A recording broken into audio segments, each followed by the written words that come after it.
ये मैं हूँ, ये मेरी बहन है और आज हम आए हैं अपने खेत पर। तो hey guys, welcome to my new vlog. तो आफ्टर अ लॉन्ग टाइम मैं अपने खेत पर आया हूँ देखने की खेतों का हाल कैसे है, हमारे गेहूँ की फसल कैसी है। वैसे ठीक नहीं है क्योंकि हर साल ऐसे ही होता है कि बारिश की वजह से गेहूँ की फसल ख़राब हो जाती है। कुछ टाइम से तो ऐसे ही हो रहा है। तो कल बारिश हुई थी तो उसके कारण गेहूँ पूरे गीले हो चुके हैं और अब ये इनमें से गेहूँ नहीं निकल सकते हैं, गेहूँ के दाने। तो अब 2-3 दिन ये सूखेंगे, फिर उसके बाद इनमें से गेहूँ निकलेंगे।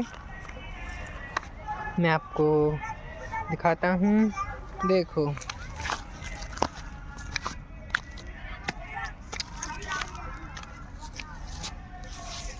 होप सो कि अच्छे गेहूँ निकलें क्योंकि 2026, 25, 24, हाँ, तो 2024 में एक सेकंड सभी 2024 में अच्छी गेहूँ इतने ही एरिया में अच्छे दाने निकले थे 24 में, और 25 में बिल्कुल भी मतलब बहुत कम निकले थे गेहूँ इसी एरिया में। और अब इसी एरिया में देखते हैं इस बार क्या होगा। मैंने गॉड से प्रेयर करा था कि भगवान जी इस बार अच्छा सा टेम्परेचर मिल जाए और थोड़ी सी बारिश भी हो जाए गेहूँ को, ताकि उनको मतलब अच्छे गेहूँ निकले, ज़्यादा निकले। क्योंकि इस बार ना मतलब आप सभी जानते हो कि ह्यूमिडिटी, ग्लोबल वार्मिंग कितनी बढ़ चुकी है, तो उसकी वजह से टेम्परेचर में भी डिसबैलेंस हो रहा है, तो उसकी वजह से थोड़ा फसलों पर भी इफ़ेक्ट पड़ रहा है। तो इसलिए मैंने अपने गॉड से प्रे करी थी कि इस बार तो अच्छा टेम्परेचर, अच्छी सर्दी पड़े, तो होप सो कि इस बार अच्छे गेहूँ निकलेंगे। बाय द वे, हम ना गाइस अमरूद तोड़ने जा रहे हैं। वो पीछे देख रहे हो आप, वो बाग, उसमें ना अमरूद तोड़ने जा रहे थे। पर जिसका वो है यानी कि हमारे बड़े बाबा का है, वो हमारे ग्रैंडफादर के ब्रदर का है, तो हमारे बाबा ही लगे। तो उन्होंने ना मतलब कच्चे हैं ये समझकर उन्होंने मना करा हुआ है।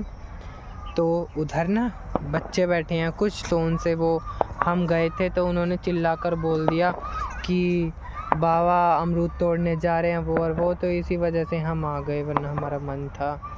वो देखो वो बैठे हैं बच्चे, अगर आपको दिख रहे हो तो मैं दिखाता हूँ आपको। हाँ, वो रहे ना पीछे बैठे। पता नहीं मेरे कैमरे में क्या हो गया है गाइस, मैं बैक कैमरा दिखा ही नहीं पा रहा हूँ, पता नहीं क्या हो गया है इसमें, बैक कैमरा दिखा ही नहीं पा रहा हूँ। ये देखो गेहूँ उधर ही उसकी जगह पर। हमारा इधर गोदाम भी है, आपको दिखाऊं मैं अपना गोदाम, देखो वो उधर पानी की टंकी भी है, ये गोदाम भी है। और पता है ये गोदाम ना पहले बहुत अच्छा चल रहा था हमारा, तो फिर अच्छा नहीं चला बिफोर लॉकडाउन, तो हमने इसका काम बंद कर दिया था। वरना इसमें ना हमारे यूज़फुल चीज़ें भी मिलती थी गाइस। यूज़फुल चीज़ें बोले तो जैसे मार्कर्स मिल जाते थे हमें, बैंडेजेस का पूरा बॉक्स मिला था मुझे एक दिन, और बहुत सारे तो मुझे मार्कर्स मिलते थे जो कि मेरी प्रियांशी दीदी सारे ले गई, सारे। मैंने काफ़ी टाइम से स्टोर कर रखे हुए थे मार्कर्स और काफ़ी सारी चीज़ें, तो ले गई वो। तब हम छोटे थे 10-11 साल के, तो वो सारे ले गई। और बस अब इसमें केवल पन्नी ही आती हैं और कुछ यूज़फुल आइटम्स नहीं आता, वरना पहले तो इसमें बहुत सारी चीज़ें आती थी, गत्ते आते थे, रस्सियाँ आती थी, और वेस्ट मटेरियल अलग होता था। और बच्चों को खेलने के लिए टॉयज़ भी मिलते थे, वो पहिया ग्रीनिश टाइप के। और एक बार ना मेरे भाई का जागरण था, पता है, जब हम सुबह सुबह आते थे ना अपने गोदाम पर या फिर घूमने, तो एक अलग सा ही आनंद होता था, क्योंकि तब ना मेरी बुआ ना काफ़ी टाइम रहकर जाती थी, तो मैं अपने बुआ के बच्चों के साथ काफ़ी, और अपने 4 भाई हम तो अच्छे से खेल पाते थे। और अच्छे से टाइम स्पेंड कर पाते थे, घूमने आते थे हम। पर अब ऐसा बिल्कुल नहीं है, क्योंकि बुआ आती ही नहीं है। वो केवल 3 या 4 दिन के लिए मुश्किल से आती हैं, 1 नाइट ओनली, एक रात ही रुकती हैं वो, वरना फिर बुआ चली जाती हैं। हम ना, हाँ, तो मैं कहा था कि गोदाम पर से यूज़फुल आइटम्स मिलते थे, और जागरण था मेरे भाई का, लक्की का। तो जागरण के टाइम पर, हाँ रुक जा, तो जागरण के टाइम पर ना, तो बुआ अपने साथ ना अपने जो दौरानी देवरानी के बच्चों को भी लाई थी। तो वो भी छोटे छोटे थे, हमारे जितने थे, तो वो सब और हम सब आए थे गोदाम पर। और हमें ना इधर बैंगल्स भी मिली थी। वैसे मेरे लिए तो, या हमारे बॉयज़ के लिए तो कोई यूज़फुल नहीं थी, वो गर्ल्स के लिए थी, तो गर्ल्स कलेक्ट कर रही थी। तो उनकी ना एक लड़की, बुआ की नहीं, उनकी ताऊ की एक लड़की थी जिसका नाम था भावना, मुझे नाम भी याद है, भावना था। तो उसको ज़्यादा बैंगल्स मिल रहे थे, तो उससे शायद थोड़ी सी लड़ाई भी हो गई थी दीदी की। और बस इतना ही।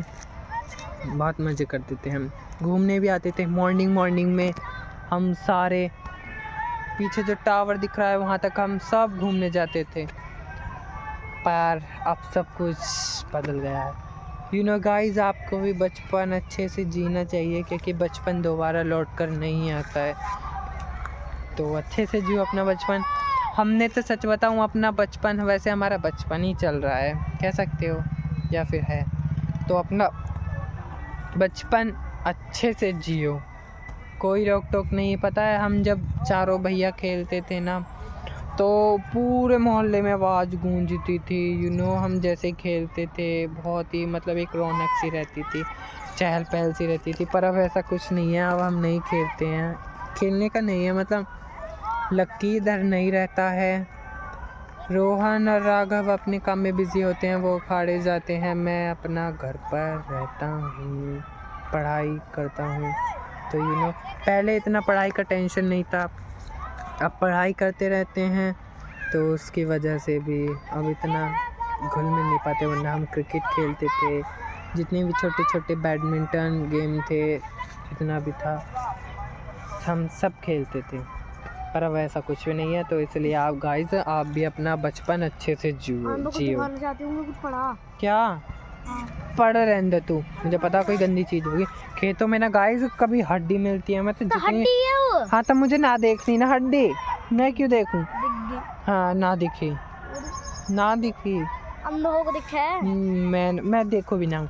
तो मैं जितने भी बार आऊँ ना, तो मुझे हड्डी दिखती है, कभी किसी का मुंह दिखता है, हड्डी मुझे दिखनी है। जब भी मैं खेत पर आऊँ या पार्क में जाऊँ, मुझे हड्डी दिखनी है। हाँ, तू देखती रहे, मैंने देखा। तो guys, till then thank you so much guys, bye bye. अब मैं अपने व्लॉग का एंड करता हूँ, पर व्लॉग का एंड कराने से पहले मैं आपको एक चीज़ दिखाना चाहता हूँ, जो कि है हमारे गाँव का सनसेट। अगर बैक कैमरा चल रहा होता ना, तो मैं आपको बहुत अच्छे से दिखा पाता, पर अभी नहीं दिखा सकता। वो देखो हमारे गांव का सनसेट। भाई चल जा प्लीज़, नहीं चल रहा गाइस, देखो वैसे भी सुंदर है हमारे गांव का सनसेट। गांव का सनसेट तो अलग ही होता है। Bye bye guys, thank you so much. Please like करें, कमेंट करें कैसा लगा कि मेरा व्लॉग, और सब्सक्राइब करना मत भूलना गाइस प्लीज़। होप सो कि मेरे इस ईयर में 1K सब्सक्राइबर हो जाएं। 1K नहीं, एटलीस्ट 500 तो हो ही जाएं। अभी मेरे 200 कुछ हैं। Till then thank you so much guys, bye bye.